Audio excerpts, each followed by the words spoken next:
berlutut dan sujud untuk menyelamatkan neneknya karena desakan adiknya. 1 bulan lalu, Sio dan gadis itu hanya bersentuhan. Namun ia terkejut menemukan sentuhan jari gadis itu mirip penyelamatnya 3 bulan lalu. Sio terjebak dan kehilangan penglihatannya. Ia memberikan jimat kepada penyelamatnya. Dan saat sadar, ia melihat gadis itu memiliki tali merah yang sama.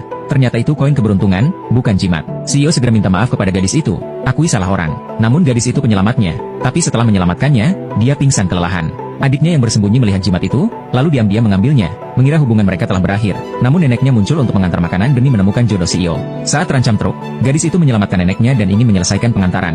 Tetapi melihat pacar dan adiknya antri di kantor pendaftaran pernikahan, ia pun menghampiri si Playboy. Playboy ingin membalas, tapi dihentikan cucu nenek. Wanita licik melihat kunci di tangan Sio, mengira dia sopir biasa, lalu menghina, tapi gadis itu menunjukkan video memalukan mereka di depan umum. Playboy yang merasa malu segera pergi bersama wanita licik. Nenek berterima kasih kepada gadis itu, lalu minta mereka bertukar kontak dan mencatat suami dan istri. Melihat nama di ponsel, gadis dan direktur terkejut. Nenek berkata mereka kini suami istri dan memperkenalkan diri. Mereka pikir nenek bercanda, tetapi nenek menjelaskan gadis ditekan untuk menikah oleh keluarganya dan direktur juga. Mereka cocok sebagai pasangan. Gadis itu berpikir, ayahnya ingin menikahkannya dengan pria 80 tahun, jadi lebih baik menikahi sopir di depannya.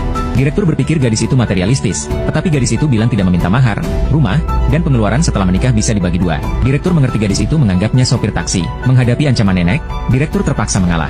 Tak disangka, mereka baru menikah. Gadis itu dipanggil ayah. Gadis itu tahu ayahnya ingin mengubahnya dengan mahar jutaan, jadi dia menunjukkan surat nikahnya di rumah. Ayahnya marah dan menampar gadis itu, lalu ia pergi. Tapi ayahnya tidak akan melepaskannya dengan mudah. Saat gadis masuk mobil, dia merasakan bau aneh dan mengirim pesan darurat kepada presiden. Tak lama kemudian, gadis itu pingsan. Ayahnya menyerahkannya pada kakek berusia 80 tahun. Saat gadis itu dibawa kakek ke kamar, presiden datang dan mengalahkan semua orang. 3 hari kemudian, gadis itu menyiapkan dokumen kerja sama dengan perusahaan. Dia menerima telepon dari adiknya yang memintanya pulang segera melihat neneknya. Jika tidak neneknya akan mati. Wanita itu terpaksa membatalkan kontrak dan pulang. Namun di rumah, dia melihat neneknya ditahan adiknya berlutut dengan luka. Neneknya meminta agar dia pergi dan tidak menolongnya. Namun, wanita tidak mungkin meninggalkan nenek yang merawatnya sejak kecil. Jadi dia terpaksa berlutut dan memohon di bawah tekanan adiknya.